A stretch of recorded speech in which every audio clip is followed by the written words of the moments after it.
posture. We're going to kind of talk about what these two circles are. This is kind of a continuation of our desk jockey week, desk jockey month, and specifically our posture week. So what I want to say, this is this big circle on the left. This is kind of what I think about. Patients think this is how much posture matters, when in actuality I think it's more this smaller circle, and it could potentially even be a little bit smaller, but I wanted to write a couple things in here which are habits and injury. That's when I feel like posture is most important. So let me just explain the first part, habits, right? You sit in your car on your way to work, you get out of your car, you walk to your desk, you sit at your desk all day long.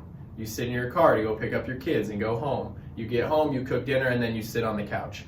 A habit is you just sit too much, you don't add enough movement to your day, so it just feels better to do something else. That's why when we take these posture breaks, a lot of times it just looks a lot different than sitting posture, right? We sit in this slumped position, we're all flexed forward, rounded through upper back. All we do is the opposite. We actually move away from what we do most of our day. So that's addressing the habits part of posture.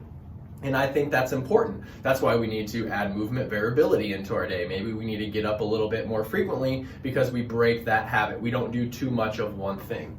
The other is what people always kind of use to defend posture, and that's injury. A lot of times we get injured in specific posture. So let's use an example. My wife was rowing on a rower last night, really pushing it hard at her workout class, and she went from a fully kind of rounded position and just threw her back, and there she goes, hurts her low back. So she's sore, obviously. You know what her body doesn't want her to do? It doesn't want her to bend. It doesn't want her to go into a flexed posture because that's how she got hurt doing that. So it's protecting. It's your body's way of protecting you to create this sensitivity. So now what we do with that is we probably avoid that activity for a little bit, kind of allow the body to calm down, and then it's important that we go back and resume that posture. We desensitize that movement. And a lot of what I do here is I create movement variability through our habits, like, hey, why don't you do this break every 10 minutes?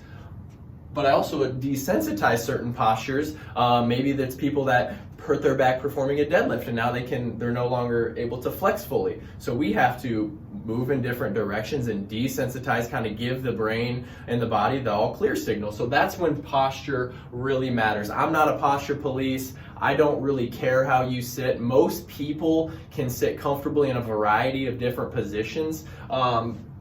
Depending on your habits and then your injury history will kind of dictate what postures aren't success that you can't resume. And with that being said, I would say if there are specific postures that you find are very, very sensitive, like you sit up really, really straight and you feel a lot better, then we need to kind of explore why sitting in a flex position is causing you pain. So that is when you need to get an eval. But generally speaking, most people, posture doesn't matter all too much. There's no perfect posture. I would just encourage you to kind of address the habits in your life and then any injury history when thinking about posture and its role in your pain. So if you have any questions, please reach out to me. More content coming later. We're going to be talking about posture all week. And then we'll dive into some ergonomics, which is kind of